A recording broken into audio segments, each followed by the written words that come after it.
ఎట్లా మీ అమ్మ బోనం అన్నదా మీ నాయన బోనం అన్నారు దాంట్లో నాన్న చెప్పిండా ఎన్నిసార్లు వచ్చినావు ఒకటే రెండా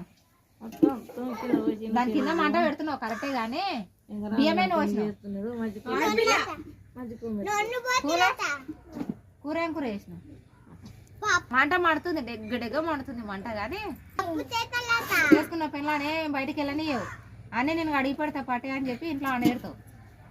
కదా అదే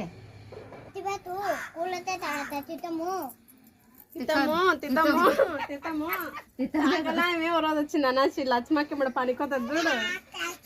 అయితే ఓ రోజు వచ్చి కలబాటు రాదు ఇలా అని ఆయన ఉన్నది ఇక చూడు ఏంటి అంటే అంటుంది